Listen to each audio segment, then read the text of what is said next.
ஸ்ரீமன்னாராயணீயம் தசகம் 47 உலூக்கல பந்தனம் உரலில் கண்ணனை கட்டுதல். ஸ்ரீஹரயே நமக.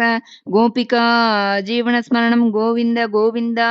ஏகதா ததி விமாதகாரிணி மாதரம் சமுபசேதிவான் பவான் स्तन्यलोलुपतया निवारयन्नङ्कमेत्यपपिवान् पयोदरौ अर्धपीतकुचकुड्मले त्वयि स्निग्धहासमधुराननाम्बुजे दुग्धमीशदहने परिसृतं दर्तुमाशु जननी जगामते सामिपीतरसभङ्गसङ्गतक्रोधभारपरिभूतचेतसा मन्थदण्डमुपगृह्य पाटितं हन्तदेव दधिभाजनं त्वया उच्चलध्वनितमुच्चकैस्तदा सन्निशम्य जननी समादृता त्वद्यशो विसरबद्धदर्शसा सद्य एव दधि विस्तृतं क्षितौ वेदमार्गपरिमार्गितं वृषा त्वामवीक्ष्य परिमार्गयन्त्यसौ सन्ददर्श सुकृतिन्युलोकले दीयमाण नवनीतमोतवे त्वां प्रगृह्य बत भीतिभावना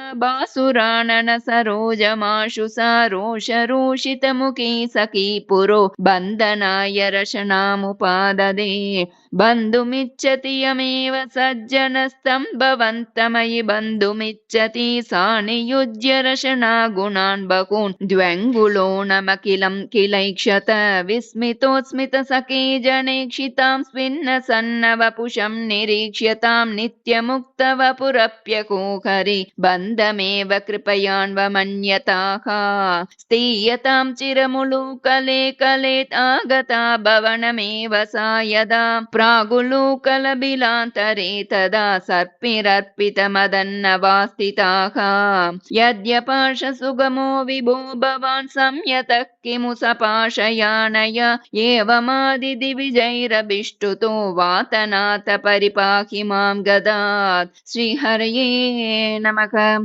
गोपिका जीवनस्मरणं गोविन्द गोविन्द.